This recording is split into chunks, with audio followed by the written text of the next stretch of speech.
0S. Back. Button. Nav bar. الحمد لله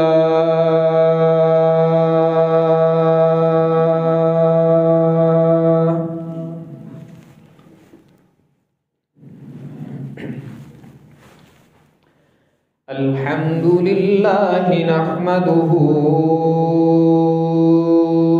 ونستعينه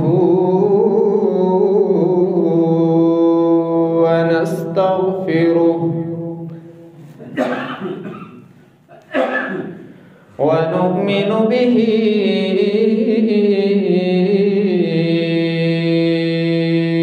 ونتوكل عليه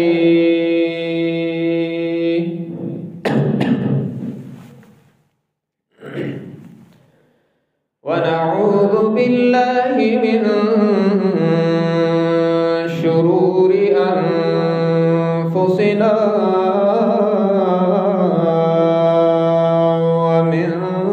سيئات أعمالنا من يهده الله فلا مضل له ومن يضلله فلا هادي له ونشهد أن لا إله إلا الله وحده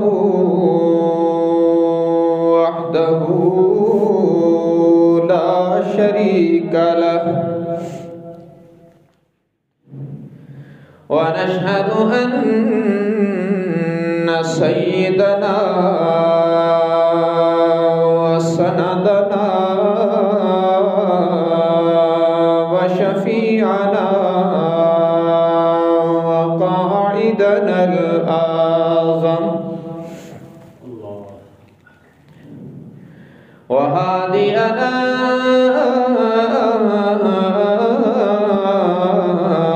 ومرشدنا ومأوانا وملجانا ومولانا محمدا عبده ورسوله أرسله بالحق بشيرا ونذيرا وداعيا إلى الله بإذنه وسراجا منيرا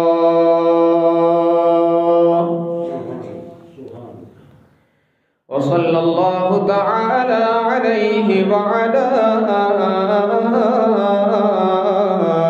آله وأصحابه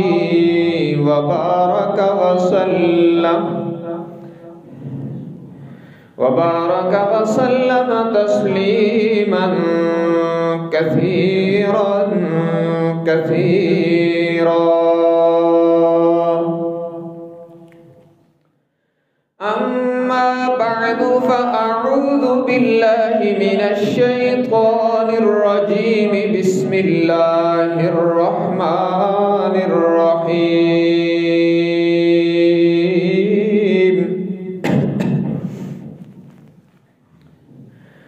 سبحان الذي أسرى بعبده ليلا من المسجد الحرام إلى المسجد الأقصى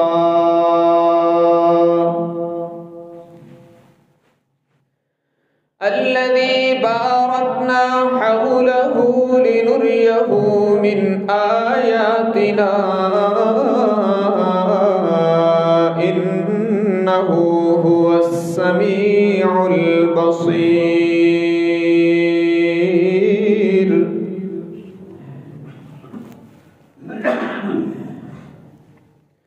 وقال الله تبارك وتعالى في كلام المقدس على مقام آخر: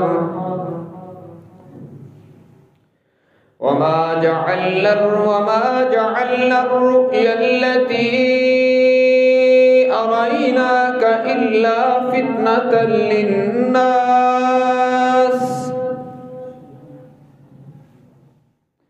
والشجرة الملعونة في القرآن.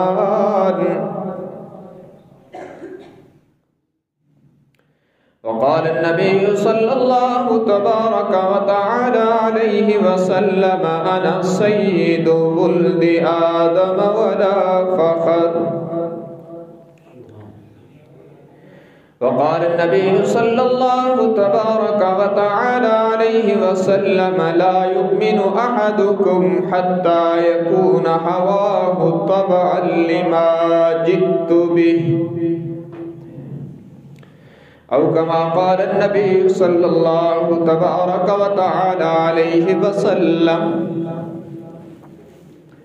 صدق الله وصدق رسوله النبي الأمي الهاشمي الأمين الكريم، ونحن على ذلك لمن الشاهدين والشاكرين والحمد لله رب العالمين. إن الله وملائكته يصلون على النبي يا أيها الذين آمنوا صلوا عليه وسلموا تسليما. اللهم صل على محمد وعلى آل محمد كما صليت على إبراهيم وعلى آل إبراهيم إنك حميد مجيد. اللهم بارك على محمد وعلى آل محمد كما باركت على إبراهيم وعلى آل إبراهيم إنك حميد مجيد.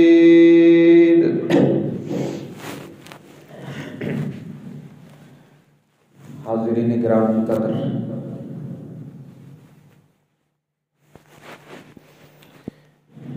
آج ماہ رجب کی 30 تاریخ ہے اور مشہور قول کے مطابق حضور اکرم صلی اللہ علیہ وسلم کا سفر معراج رجب کی 27ویں شب کو ہے، تو اس نسبت کو ملحوظ رکھتے ہوئے آج کے خطبہ میں معجزہ معراج کے متعلق چند باتیں عرض کی جائیں گی۔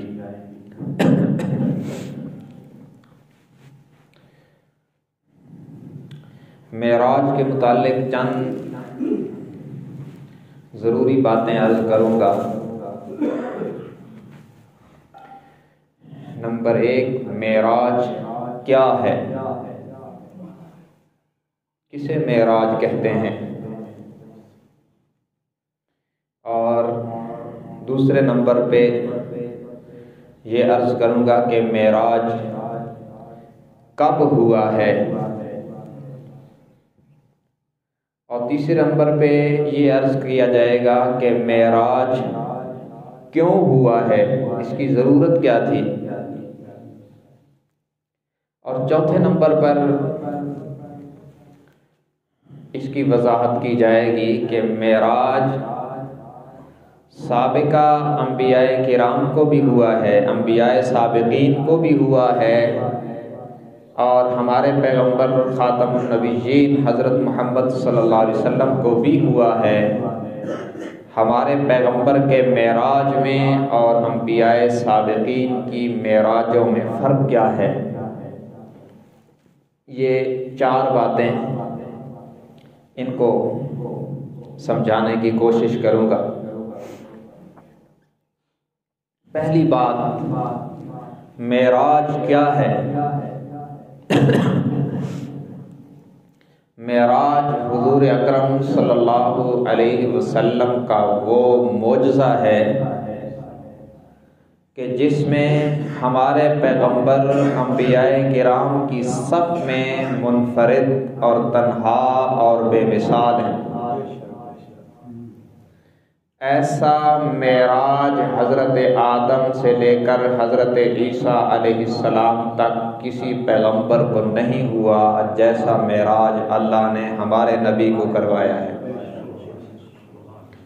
معراج حضور اکرم صلی اللہ علیہ وسلم کا معجزہ ہے جس میں اللہ کی قدرت کا بھی اظہار ہے اور ہمارے پیغمبر کی شان کا بھی اظہار ہے۔ معراج کیا ہے؟ رات کے کچھ حصے میں حضور اکرم صلی اللہ علیہ وسلم کا مسجد الحرام سے مسجد اقصی جانا اور وہاں سے 7 آسمانوں کی سیر کرنا، جنت جہنم کی سیر کرنا، عرش پہ جانا، رب سے ہم کلام ہونا، اور پھر رات کے کچھ حصے میں واپس تشریف لے آنا، اس پورے سفر کو عوامی اصطلاح میں معراج کہتے ہیں۔ معراج کب ہوا ہے؟ اس کے متعلق مورخین کے، محدثین کے بہت سے اقوال ہیں، بہت سی باتیں محدثین نے، مفسرین نے، مورخین نے لکھی ہیں۔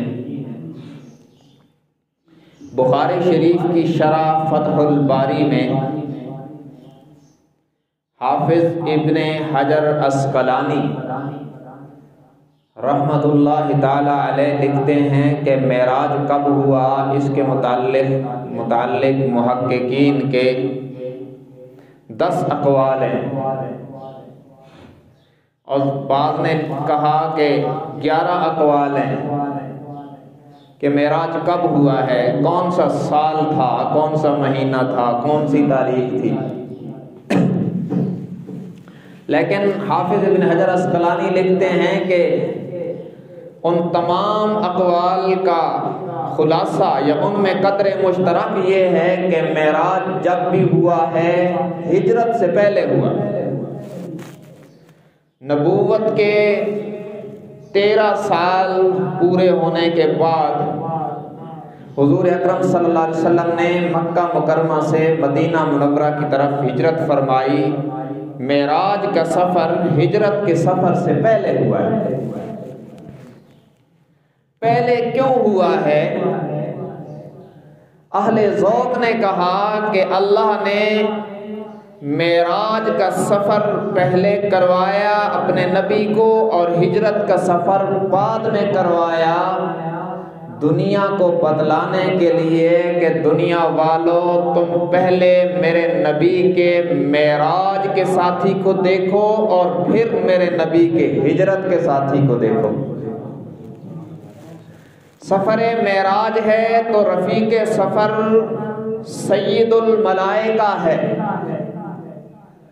سفر معراج ہے تو سفر کا ساتھی فرشتوں کا امام ہے، اور سفر ہجرت ہے تو سفر ہجرت کا ساتھی صحابہ کا امام ہے۔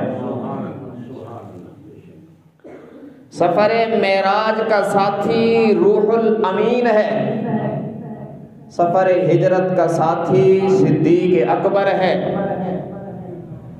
اور سفر معراج راحت، آرام اور انعام کا سفر ہے، سفر ہجرت مشقت، مشکلات اور امتحان کا سفر ہے، اور ایک وقت آیا کہ سفر معراج کا ساتھی جبرائیل سدرہ پہ رک گیا، لیکن جو سفر ہجرت میں ساتھ چلا وہ آج بھی ساتھ ہے، روضہ اطہر میں آج بھی ساتھ ہے۔ تو پہلے اللہ نے سفر معراج کروایا، جبرائیل کی سنگت دکھائی، اور پھر سفر ہجرت کروایا، ابو بکر کا یارانہ دکھایا۔ دونوں کی شان الگ الگ ہے، دونوں قابل احترام اور دونوں اپنی اپنی جگہ سردار ہیں، لیکن ابو بکر انبیاء کے بعد پوری کائنات میں بے مثال ہے۔ تو بہرحال ہجرت معراج کب ہوا ہے؟ ہجرت کے سفر سے پہلے ہوا، اور محدثین کہتے ہیں کہ سن 11 نبوی، 11 ہجری نہیں، 11 نبوی، 90 سال اس وقت گنے جاتے ہیں جب حضور اکرم صلی اللہ علیہ وسلم نے اعلان نبوت فرمایا، تو اس سال کو کہتے ہیں سن 1 نبوی۔ تو حضور کو اعلان نبوت فرمانے کے بعد جب 10 سال گزر گئے اور 11واں سال شروع ہوا، تو اکثر مورخین محدثین نے کہا کہ اس سال اللہ نے اپنے نبی کو معراج کروایا ہے۔ تو معراج کیا ہے اور کب ہوا؟ 2 باتیں ہو گئی۔ تیسری بات، معراج کیوں ہوا ہے؟ اس کی کیا ضرورت تھی اتنا لمبا سفر کروانے کی، اور 7 آسمانوں زمینوں، 7 آسمانوں اور عرش معلیٰ، جنت جہنم دکھانے کی کیا ضرورت تھی؟ فعل الحکیم لا یخلو عن الحکمہ، کہتے ہیں کہ حکیم کا کوئی فعل حکمت سے خالی نہیں ہوتا، اور اللہ سب سے بڑی حکیم ذات ہے۔ اللہ نے اپنے نبی کو جو اتنا بڑا سفر کروایا، اس میں بے شمار حکمتیں تھیں۔ میں چند عرض کر رہا ہوں، یوں سمجھیں کہ جیسے سمندر میں سوئی ڈبوتے ہیں نا، وہ تشبیہ بھی نہیں ہے، بس ایک آدھ لاکھوں حکمتوں میں سے 2-4 آپ کی خدمت میں عرض کر رہا ہوں کہ معراج کیوں کروایا اللہ نے۔ اسے سمجھنے کے لیے آپ سمجھیں کہ جس وقت حضور صلی اللہ علیہ وسلم نے یہ سفر کیا ہے، آسمانوں کا حالات کیا تھے۔ مکہ والوں نے اعلان نبوت کرتے ہی حضور کو تنگ کرنا شروع کر دیا۔ تو 2 شخصیات ایسی تھیں جنہوں نے حضور صلی اللہ علیہ وسلم کے لیے تسلی کا کام کیا۔ ایک شخصیت کا نام سیدہ خدیجہ الکبریٰ ہے رضی اللہ عنہا۔ یہ حضور صلی اللہ علیہ وسلم کی پہلی رفیقہ حیات ہیں، جنہوں نے حضور کی رفاقت میں زندگی کے 25 سال گزارے ہیں، اور انہوں نے حضور کو محمد ابن عبداللہ سے محمد الرسول اللہ بنتے دیکھا ہے صلی اللہ علیہ وسلم۔ اس خاتون نے گھریلو معاملات میں حضور کو اتنی تسلی دی کہ آپ باہر سے جب ستا کے کافر حضور کو انتہا کر دیتے اور حضور انتہائی دل گرفتہ ہو کر گھر تشریف لاتے، تو سیدہ خدیجہ کی تسلی کی برکت سے حضور کا سارا غم کافور ہو جاتا۔ اور باہر جس شخص نے حضور کے لیے بہت بڑی دفاعی پوزیشن اختیار کی ہے، وہ حضور کے چچا اور حضرت علی رضی اللہ عنہ کے والد جناب ابو طالب تھے۔ انہوں نے بھی حضور کا دفاع کرنے میں کوئی کسر نہیں چھوڑی۔ ان کے حالات کو جب ہم پڑھتے ہیں نا تو حضرت کہنے کو دل چاہتا ہے، حضور کا اتنا بڑا معاون تھا۔ یہاں تک کہ شعب ابی طالب میں جب حضور صلی اللہ علیہ وسلم اور آپ کے ماننے والوں کو قید کر دیا گیا نا 3 سال، جہاں حضور اور حضور کے ماننے والوں نے درختوں کے پتے کھا کر زندگی گزاری ہے، ابو طالب یہاں بھی ساتھ تھا۔ اتنا بڑا معاون ہے اللہ کے نبی کا۔ اسی سال سن 11 نبوی میں اس کا بھی انتقال ہو گیا اور سیدہ خدیجہ کی بھی وفات ہو گئی۔ اب اتنی وفادار رفیقہ حیات کی جدائی اللہ کے نبی کے دل پر بہت بڑا صدمہ۔ گھر میں تسلی دینے والی چلی گئی اور باہر دفاع کرنے والے ابو طالب کا بھی انتقال ہو گیا، اور اس سے بڑی افسوس کی بات یہ ہے کہ مرتے دم تک اس نے کلمہ نہیں پڑھا۔ حضور کے دل پر غم کی کیفیت کیا ہوگی؟ انتہائی غمگین ہے، اور آپ نے اس سال کو فرمایا عام الحزن، یہ نبی کے غموں کا سال ہے۔ اور پھر اسی سال دیکھیں نا، غم پہ غم، صدمے پہ صدمہ ہے۔ رفیقہ حیات بھی دنیا سے چلی گئی، تعاون کرنے والے چچا بھی دنیا سے چلے گئے اور ایمان کے بغیر چلے گئے، تو بڑا صدمہ۔ اور پھر تیسرا بہت بڑا صدمہ کہ اسی سال طائف کا واقعہ پیش آیا، جب طائف کی اوباش نوجوان نسل نے حضور کو تڑپا کے طائف سے باہر نکالا، آپ کی مبارک پنڈلیاں پتھر مار مار کے زخمی کر دی، اور حضور کے جوتے مبارک خون سے تر ہو گئے۔ تو 3 بڑے صدمات اللہ کے نبی کی زندگی میں آ گئے۔ رفیقہ حیات بھی چلی گئی، تعاون کرنے والا چچا بھی چلا گیا اور بغیر ایمان کے چلا گیا، اور طائف والوں نے بدتمیزی میں انتہا کر دی۔ تو میرے آقا انتہائی غمگین ہے۔ اب اللہ نے انتظام کیا، کیونکہ حضور صلی اللہ علیہ وسلم رب کے آخری رسول ہیں، اللہ کے آخری نمائندے اس زمین پر۔ دنیا والے،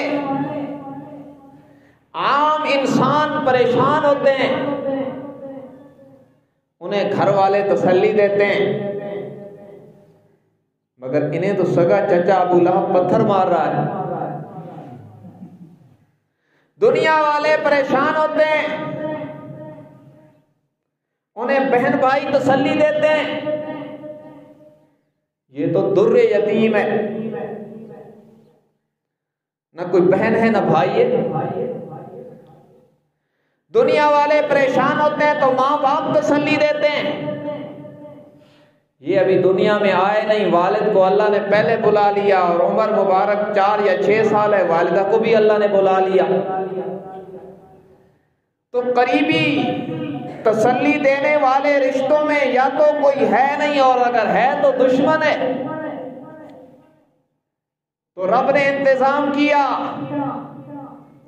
مشیت نے جھوم کے کہا میرے نبی گھبرائیے نہیں، دنیا والے پریشان ہوں انہیں انسان تسلی دیتے ہیں، آپ پریشان ہیں، میں رب آپ کو تسلی دینے کے لیے عرش پہ بلا رہا ہوں۔ کہتے ہیں نا یہ بندہ پریشان ہے، ذرا اس کو تھوڑا باہر لے جاؤ، تھوڑی آب و ہوا بدلے گی تو دل کا انقباض انبساط میں بدلے گا، دل کی تنگی ختم ہو جائے گی۔ دنیا والے آب و ہوا بدلتے ہیں، باغوں میں جا کر، صحراؤں میں، سہرگاہوں میں جا کر، حدائق میں جا کر، چمن میں جا کر۔ اللہ نے کہا میرے نبی آپ کی آب و ہوا بدلتے ہیں جنت دکھا کر، آپ کے صدمے کا علاج کرتے ہیں عرش پہ بلا کر۔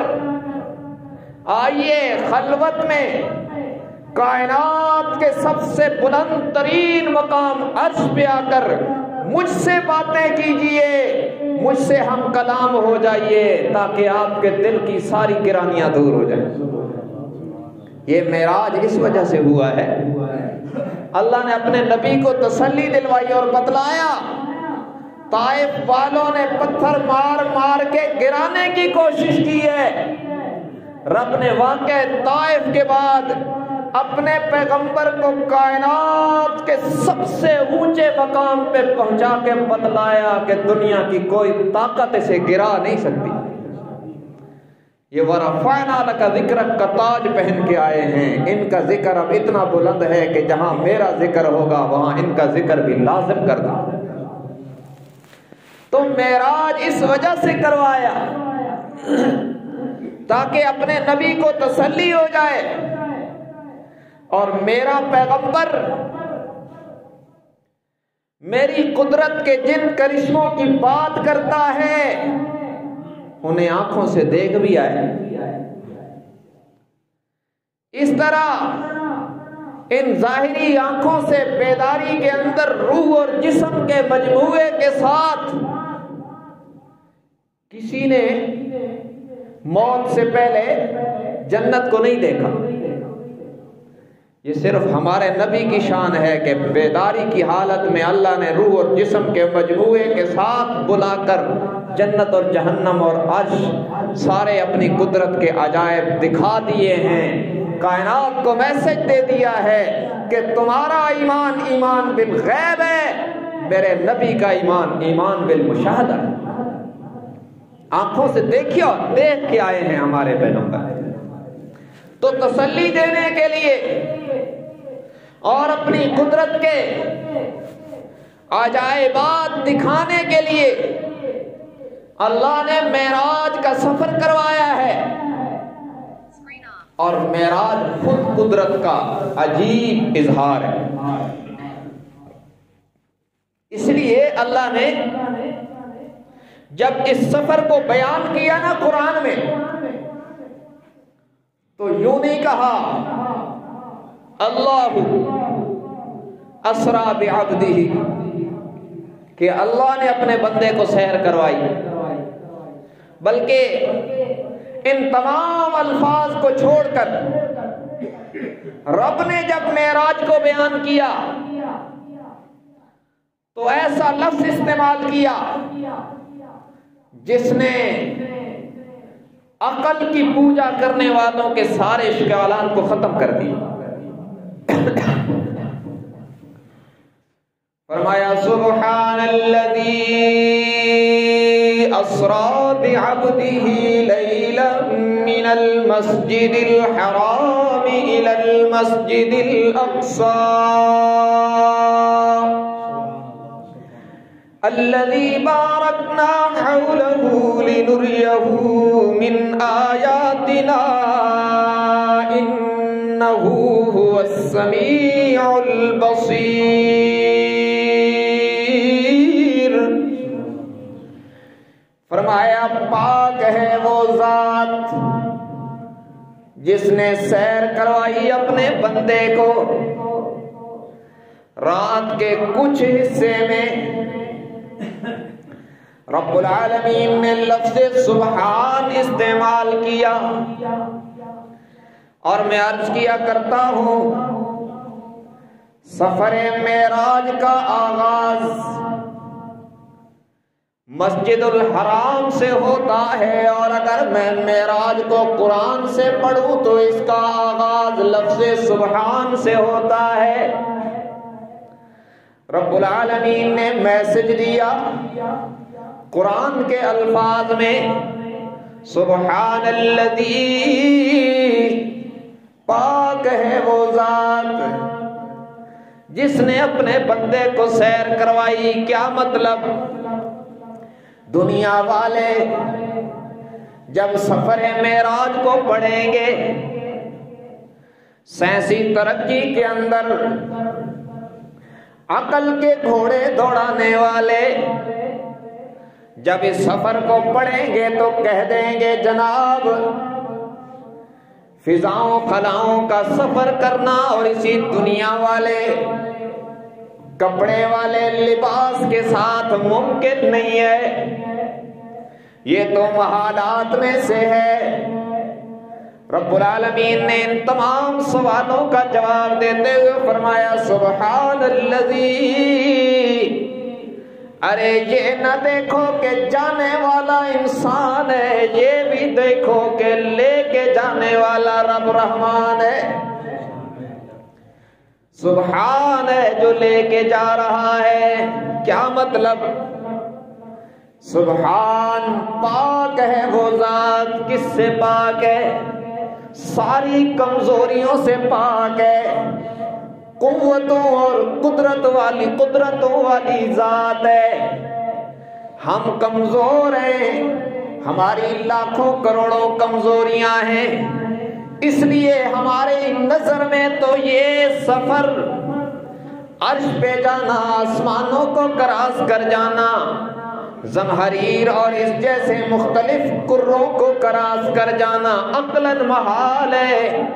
اس لیے کہ ہم کمزور ہیں، اور جو نبی کو لے جانے والی ذات ہے وہ کمزوریوں سے پاک ہے. اس لیے اس کے ہاں یہ کوئی مشکل نہیں ہے.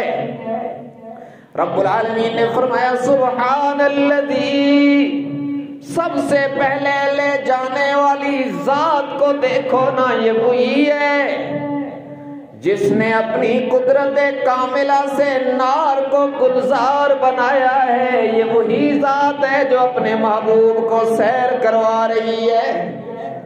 تعجب کی کوئی بات نہیں ہے. لے جانے والی ذات قوتوں اور قدرتوں والی ذات ہے. کوئی ہم نے لے جانا تھا کہ ممکن نہیں ہے؟ ہمارے نزدیک تو بہت مشکل، لیکن وما ذلک علی اللہ بعزیز. اللہ کے ہاں کوئی مشکل نہیں ہے، رب کے ہاں کوئی بعید نہیں ہے. اور پھر فرمایا اسرا بعبدہ. رب یوں بھی تو کہہ سکتے تھے بے رسول ہی، بے نبی ہی. پاک ہے وہ ذات جس نے سیر کرائی اپنے رسول کو، اپنے نبی کو. یہ فرماتے تو یہ بھی صحیح ہوتا. حضور اللہ کے رسول ہیں، نبی ہیں، لیکن ان الفاظ کو چھوڑ کر اللہ نے عبد ہی کا لفظ استعمال کیا. اس لیے اللہ کو پتا تھا کہ میری مخلوق کا ضبط کتنا ہے، ان بندوں کی برداشت کتنی ہے.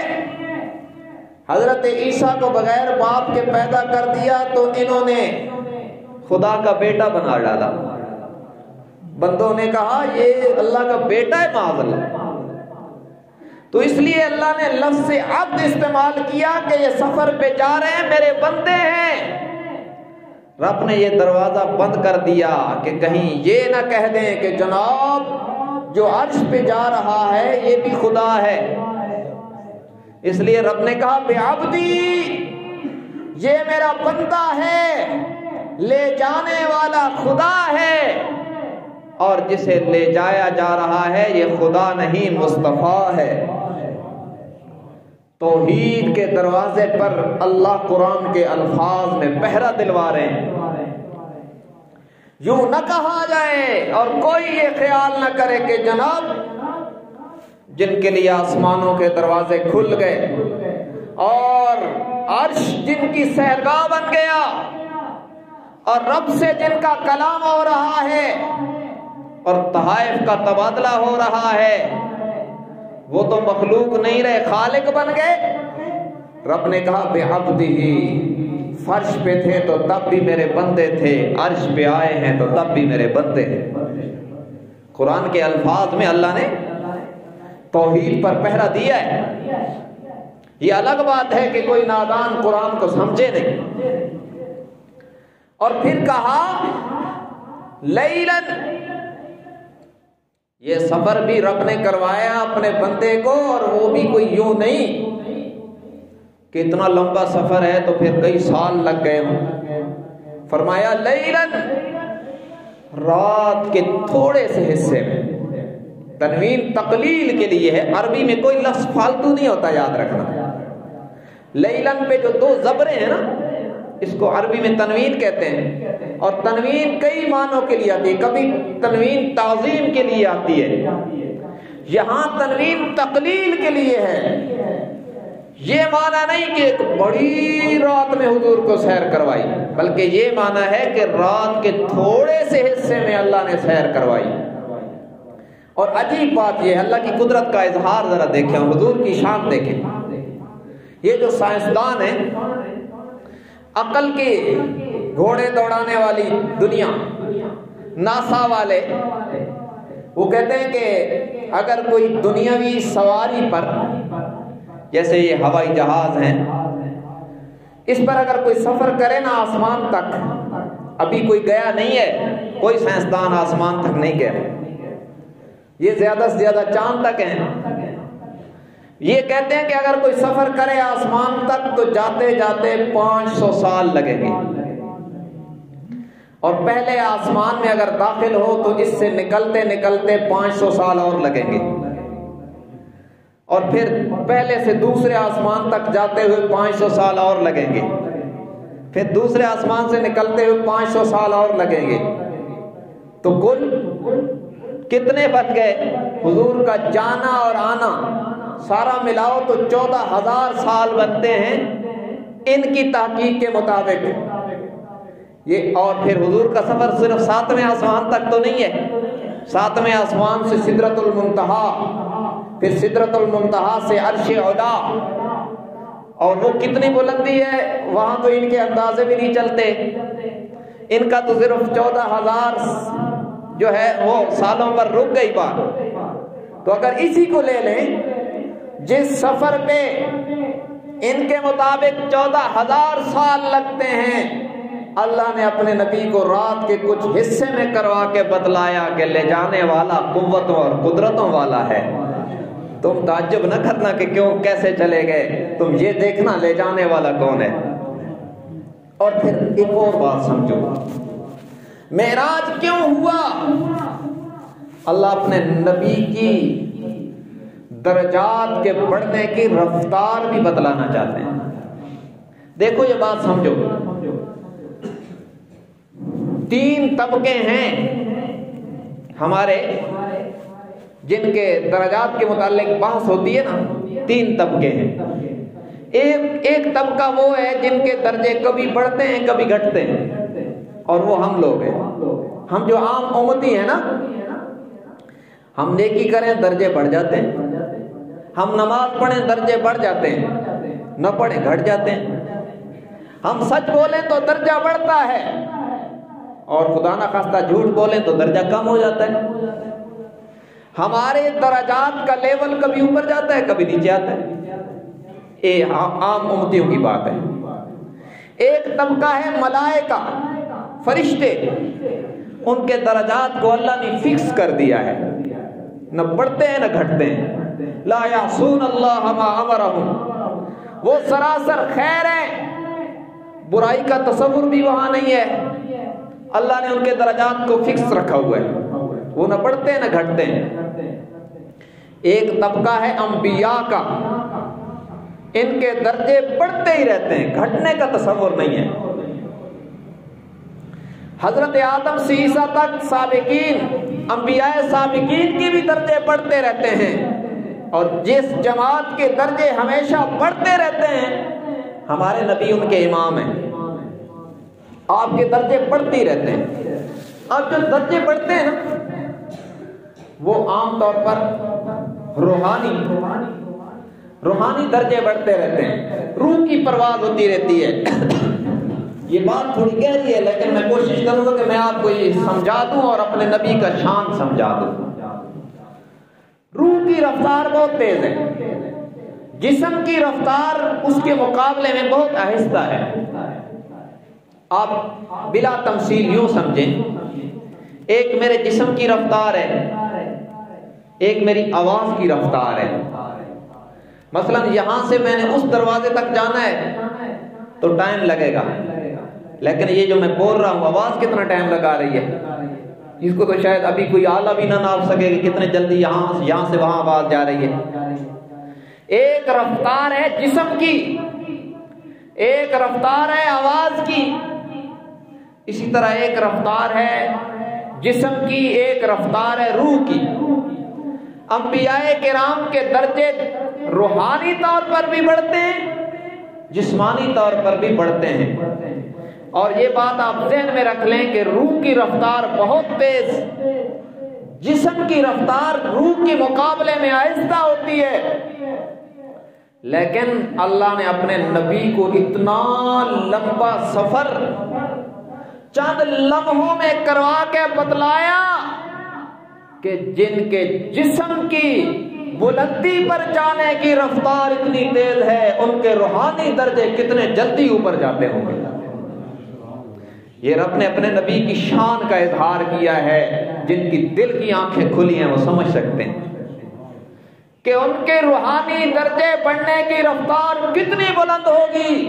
جن کی جسمانی رفتار یہ ہے کہ سائنسدانوں کے بقول 14,000 سال جس سفر پہ لگتے ہیں وہ چند لمحوں میں کر کے آ جاتے ہیں۔ تو معراج کیوں ہوا ہے؟ رب نے اپنے پیغمبر کی شان کا اظہار کروایا، آسمانوں پہ بلا کر دنیا کو میسج دیا۔ جیسے زمین سے آسمان اونچا ہے، ایسے ہی ساری مخلوق میں میرے محمد کا شان اونچا ہے صلی اللہ علیہ وسلم۔ اور پھر یہ سمجھیں، یہ اس میں بہت سی حکمتیں ہیں کہ معراج کیوں ہوا، لیکن میں نے کچھ آگے بھی جانا ہے۔ اب یہ بات سمجھیں کہ معراج تو اور نبیوں کو بھی ہوا ہے، حضور کو بھی ہوا ہے، ان کے معراجوں میں اور خاتم النبیین کے معراج میں فرق کیا ہے؟ یہ بات سمجھیں۔ حضرت آدم سے عیسیٰ تک سارے نبیوں کا معراج زمین پر ہے، اکیلے آمنہ کے لال ہیں جن کا معراج عرش بری پر ہے۔ سب کو معراج زمین پر، میرے نبی کو معراج عرش بری، اور سب کو معراج امتحان کی صورت میں ہوا ہے۔ سب کو، حضرت آدم سے عیسیٰ تک سارے نبیوں کو معراج امتحان کی صورت میں ہوا ہے، اکیلے آمنہ کے لال ہیں جن کا معراج انعام کی صورت میں ہوا۔ امتحان والا معراج کیسا ہے؟ حضرت ابراہیم علیہ السلام کو معراج ہوئی ہے تو رب نے کہا میری توحید کا ترانہ پڑھتے پڑھتے آگ میں آ، پھر میں اپنی قدرت کے ضابطے بدل کے تیری مدد کر کے تجھے معراج کرواتا ہوں۔ یہ معراج امتحان کی صورت میں ہے۔ آگ میں گئے، اللہ نے نار کو گلزار بنایا اور براہ راست آگ سے بات کی، ضابطہ بدل دیا۔ آگ کیسے بجھتی ہے؟ پانی ڈال دیں، ہوا چل جائے، آگ بجھ جاتی ہے۔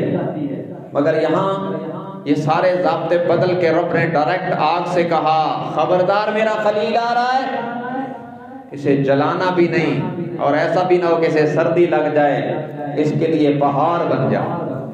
یہ معراج ہے لیکن امتحان کی صورت۔ یونس علیہ السلام کو معراج ہو رہی ہے، اللہ سے بات ہو رہی ہے، کب؟ مچھلی کے پیٹ میں جا کے۔ تو یہ معراج تو ہے، اللہ کے پیغمبر کو عروج ملا رب سے مناجات، اور وہ انتہائی قرب میں جا کے ہو رہی ہے، اور ایسی بہترین مناجات ہو رہی ہے کہ رب اس کی تعریف کر رہا ہے۔ اللہ نے قرآن بنایا ہے لیکن معراج امتحان کی صورت میں ہے، اور میں اس کی جھلکی دوں آپ کو اس لیے کہ ہمارے عقیدے کی اصلاح ہو۔ اللہ کے پیغمبر یونس علیہ السلام کشتی میں سوار ہیں اور کشتی ڈوبنے لگی ہے۔ کشتیوں کو پار لگانے والا کون ہے؟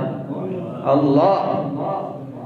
اور قرآن کہتا ہے قرہ ڈالا گیا، اور قرے میں یونس علیہ السلام کا نام نکلا کہ اس کی وجہ سے ڈوب رہی ہے۔ لوگ کہتے ہیں کہ وہ کشتیاں پار لگا دیتے ہیں، قوالیاں پڑھتے ہیں کہ مولا علی ہے شیر خدا میری کشتی پار لگا دینا۔ بھائی پیغمبر کی کشتی بھی پار نہیں لگتی جب تک اللہ کی مدد شامل حال نہ ہو۔ میں آپ کو قرآن پڑھ کے دکھا رہا ہوں، کوئی ڈائجسٹ نہیں ہے، رب کا کلام ہے۔ قرآن کہتا ہے یونس علیہ السلام اندھیروں میں گئے۔ یہ 17واں پارہ سورت کا نام بھی سورہ انبیاء ہے۔ میری بات نہیں، رب کا کلام ہے۔ اسے آپ دیکھ بھی سکتے ہیں ترجمے والے قرآن سے. وَظَنُّونِ إِذْ ذَهَبَ مُغَاضِبًا فَظَنَّ أَن لَّن نَّقْدِرَ عَلَيْهِ فَنَادَىٰ فِي الظُّلُمَاتِ أَن لَّا إِلَٰهَ إِلَّا أَنتَ سُبْحَانَكَ إِنِّي كُنتُ مِنَ الظَّالِمِينَ.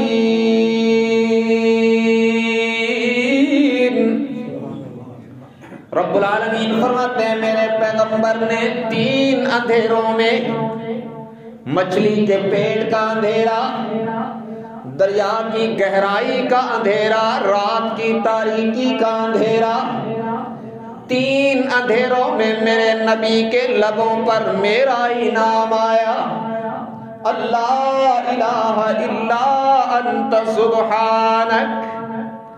یا اللہ تو ہی تو ہے. ذرا تصور کیجئے نا، جناب یونس علیہ السلام سے پہلے اللہ کے کئی نبی گزر چکے ہیں، لیکن اس مشکل میں آ کر جناب یونس نے کسی نبی کو بھی نہیں پکارا ہے، رب العالمین کو صدا دی ہے. اور رب العالمین فرماتے ہیں، یہ دیکھیے 23واں پارہ سورہ صافات اور اس کا آخری رکوع ہے اور اس کی پہلی آیات ہیں. قرآن کے الفاظ سنیے، اپنے عقیدوں کی اصلاح کر لیجئے. فرمایا لولا انہ کان من المسبحین للبث فی بطنہ الی یوم یبعثون. واہ قرآن تیرے سمجھانے پہ قربان. فرمایا اگر شکم ماہی میں، رات کی تاریکی میں، دریا کی گہرائی میں میرے یونس کے لبوں پہ میرا نام نہ آتا تو یونس قیامت کی صبح تک وہیں رہتا، کوئی اس کی مشکل کشائی نہ کر سکتا. یہ قرآن کا اعلان ہے. مگر حضرت یونس کے لبوں پہ کس کا نام آیا؟ اللہ کا نام آیا، اس ذات قدیر کا نام آیا جو مشکلات میں کام آنے والی ذات ہے. فنادى في الظلمات اللہ الہ الا انت سبحانک انی کنت من الظالمین. عرض کیا الہ العالمین، مجھ سے اجتہادی طور پر خطا ہو گئی ہے، لیکن اعلان کرتا ہوں تیرے علاوہ کمزوریوں سے پاک کوئی نہیں ہے. تو ہی مدد فرما دے، تو ہی اس مشکل سے مجھے نجات دلا دے. رب العالمین نے فرمایا فاستجبنا له ونجیناہ من الغم وَكَذَلِكَ نُنْجِي الْمُؤْمِنِينَ. رب العالمین نے فرمایا ہم نے یونس کی دعا قبول فرما لی اور اسے غم سے نجات عطا فرمائی. اور قرآن کی صورت میں قانون بتلاتے ہوئے فرمایا وَكَذَلِكَ نُنْجِي الْمُؤْمِنِينَ. قیامت کی صبح تک جو بھی یونس علیہ السلام کے نظریے کے ساتھ منسلک ہو کر مجھے صدا دے گا تو مجھے حاضر پائے گا، کبھی بھی مایوس نہیں ہوگا. یہ رب کا فیصلہ ہے، میرا نہیں. اور یہ معراج ہے امتحان کی صورت میں. میرے نبی کا معراج ہے انعام کی صورت میں کہ رب نے کہا میرے نبی آ جنت کو آنکھوں سے دیکھ جا. اور میں ایک اور بات بھی کہنا چاہتا ہوں، جو بلال مار کھا رہا تھا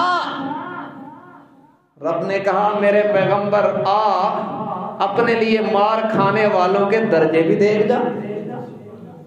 وہ جنت میں چل رہے ہیں. امام بخاری نے کتاب المناقب میں نقل کی روایت، آمنہ کے لال جنت میں چل رہے ہیں، ساتھ جبرائیل ہے. ایک اور بندے کے چلنے کی آواز سنائی دیتی ہے.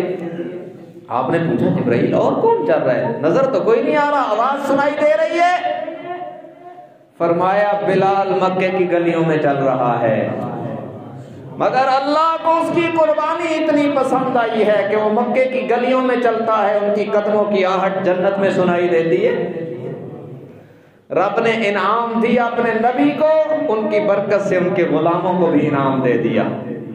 اور رب نے کہا میرے پیغمبر آپ تشریف لائیے، میری قدرت کے عجائبات دیکھ جائیے، میری قدرت کے نظارے دیکھ جائیے، اپنے غلاموں کے انعامات، اپنے غلاموں کے مقامات دیکھ جائیے۔ جسے غلاف کعبہ پکڑ کے مانگا ہے نا، اس عمر کا بنگلہ بھی دیکھ جائیے۔ یہ شان ہے نا، خود حضور فرماتے ہیں، مسلم شریف کی روایت میں ہے، حضور سفر معراج سے واپس آئے، آپ نے فرمایا عمر میں نے جنت میں دیکھا ایک بڑا عالی شان محل ہے۔ میں نے پوچھا جبرائیل اتنا خوبصورت محل ہے کس کا ہے؟ انہوں نے کہا قریشی کا ہے۔ تو حضرت عمر حضور صلی اللہ علیہ وسلم نے فرمایا کہ میں نے سوچا میرا ہوگا کیونکہ میں قریشی، تو عرض کی میرا ہے؟ پوچھا میرا ہے؟ فرمایا نہیں آقا آپ کا مقام تو بڑا بلند ہے، یہ محل عالی شان محل آپ کے غلام عمر کا ہے، کیونکہ بنو عدی بھی قریش کی شاخ ہے، حضرت عمر بنو عدی سے۔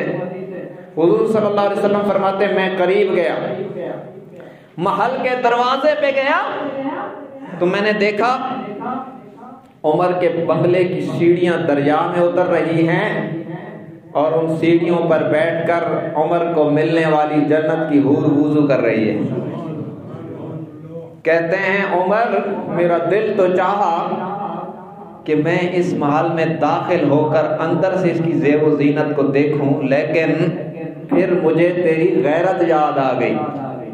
کیا کہنے، حضرت عمر یہ سن کر رو پڑے اور عرض کیا علیک اغار یا رسول اللہ، کیا میں آپ پر بھی غیرت کرتا، آپ کو دیکھ لینا چاہیے تھا، لیکن حضور نے نہیں دیکھا، اللہ نے دکھایا، کیونکہ جہاں کفار مکہ نے اللہ کے نبی کو تڑپایا تھا وہاں صحابہ کو ستانے میں بھی انہوں نے کوئی کسر نہیں چھوڑی تھی، تو رب نے جنت میں حضور کو تسلی دینے کا انتظام کیا، جنت کی نہریں لہریں دکھائیں، محلات دکھائے، بہاریں دکھائیں، تو وہاں حضور کو اپنے غلاموں کے مقامات اور بنگلے بھی دکھائے کہ میرے نبی نہ آپ گھبرائیے اور اپنے غلاموں کو بتلائیے کہ تم بھی نہ گھبراؤ، تھوڑا سا وقت ہے گزر جائے گا، ہم نے آپ کے لیے یہ بلند مقامات تیار کر رکھے ہیں۔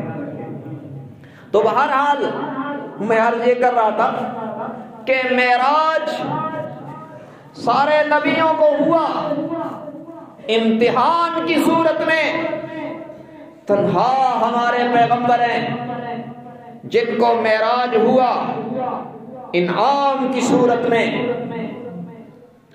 سارے نبیوں کو رب نے عروج عطا فرمایا، لیکن محدود، میرے پیغمبر کا معراج غیر محدود ہے، ساتویں آسمان سے اوپر کہاں تک گئے اللہ ہی جانتا ہے، وہ بلندی کوئی نہیں بتا سکتا کہ میرے پیغمبر کہاں تک گئے ہیں، بس بلانے والا جانے اور جانے والا جانے، ہمیں کچھ پتہ نہیں ہے کہ کس بلندی پر اللہ نے اپنے محبوب کو بلا کر بات کی ہے۔ اور پھر یہ بات بھی یاد رکھیں، عقیدے کی بات یاد رکھیں، یہ مطلب نہیں تھا معراج میں عرش پہ جانے کا حضور کا کہ اللہ معاذ اللہ عرش پہ بیٹھا ہوا ہے اور ادھر جا کے حضور نے رب سے بات کی ہے اور اللہ وہاں ہے اور کہیں نہیں ہے۔ یہ بات سمجھے، ہمارا عقیدہ یہ ہے کہ اللہ ہر جگہ ہے۔ پھر عرش پہ جانے کی، حضور کو عرش پہ کیوں بلایا؟ دیکھیں نا، جب کسی سے ملاقات کرنی ہوتی ہے نا تو بندے کی شان کو دیکھ کر اس سے ملاقات کا مقام طے کیا جاتا ہے۔ اللہ نے ہمیں کہا، سورہ علق کی آخری آیت میں پڑھ نہیں رہا کیونکہ آیت سجدہ ہے، سب پہ سجدہ واجب ہو جائے گا، میں آیت نہیں پڑھ رہا، ترجمہ کر رہا ہوں۔ اللہ نے ہمیں کہا سجدہ کر اور قریب ہو جا، ادھر سجدہ کر اور قریب ہو جا، میرا درجہ چھوٹا تھا، آپ کا درجہ چھوٹا تھا، اللہ نے ہم چھوٹوں کو کہا ادھر سجدہ کر، میرے قریب ہو جا۔ نبی کا درجہ سب سے بلند ترین تھا، اس لیے اللہ نے مخلوق میں سے جو سب سے بلند ترین مقام عرش تھا نا، اللہ نے کہا میرے پیغمبر عرش پہ آ، قریب ہو جا۔ ورنہ یہاں بھی رب ہے، اللہ ادھر بھی بات کر سکتے تھے، لیکن رب نے بتلایا کہ جیسے ساری مخلوق میں عرش اونچا ہے، ایسے ہی ساری مخلوق میں میرے نبی کا شان اونچا ہے، ان سے بات کرنی ہے تو مخلوق میں سب سے بلند ترین مقام پہ جا کے بات کرنی ہے۔ اللہ نے موسیٰ علیہ السلام سے بھی بات کی کوہ طور پہ بلا کر، ہمارے نبی سے بات کوہ طور پہ نہیں، عرش معلیٰ پہ بلا کر کی، بتلایا کہ کلیم اور حبیب میں اتنا ہی فرق ہے جتنا کوہ طور اور عرش برین میں فرق ہے۔ تو بہرحال ہمارے پیغمبر کا معراج سارے نبیوں کے معراجوں میں بے مثال معراج ہے۔ تو یہ گفتگو میں نے جو 4 باتیں کہنی تھی وہ میں نے اختصار کے ساتھ عرض کر دی ہیں۔ سفر معراج کا واقعہ تو بہت طویل ہے، اور یہ شعبان کے سارے جمعے لگ جائیں نا اگلے تو وہ مکمل نہیں ہوگا۔ آئندہ جمعہ کے خطبہ میں انشاءاللہ اللہ نے زندگی اور توفیق عطا فرمائی تو یہ عرض کریں گے کہ معراج کی برکت سے امت کو کیا ملا ہے، اور معراج کی برکت سے امت کو کیا تعلیمات ملتی ہیں، اس کا خلاصہ انشاءاللہ آئندہ جمعہ کے خطبہ میں عرض کریں گے۔ آخر میں یہ ایک اعلان بھی سماعت فرما لیں کہ انشاءاللہ 7 مارچ بروز سوموار مغرب کی نماز کے بعد یہ جو 7 ہے نا سکہ، یہاں پہ ایک پروگرام ہو رہا ہے مغرب کی نماز کے بعد، سوموار کو 7 مارچ بعد از نماز مغرب سکہ میں یہ ایک پروگرام ہو رہا ہے جس میں خطیب اسلام حضرت مولانا عبد الجبار حیدری صاحب متضل العالی تشریف لائیں گے، اور ان کے ساتھ حضرت مولانا غازی فاروق معاویہ صاحب متضل العالی جو ہمارے مرکزی نعت خوان بھی ہیں اور عالم بھی ہیں اور غازی بھی ہیں کہ مدح صحابہ کرتے کرتے ان پر گولیاں برسائی گئی لیکن اللہ نے انہیں بچایا ہے، وہ بھی وہاں پر تشریف لائیں گے، اپنا کلام پیش فرمائیں گے۔ تو اللہ تبارک و تعالیٰ اس پروگرام کو اپنی قدرت کاملہ سے کامیاب فرمائے، اور رب العالمین ہم سب کو دین حق کی صحیح سمجھ اور اس پر عمل کی توفیق عطا فرمائے۔ وآخر دعوانا ان الحمد للہ رب العالمین۔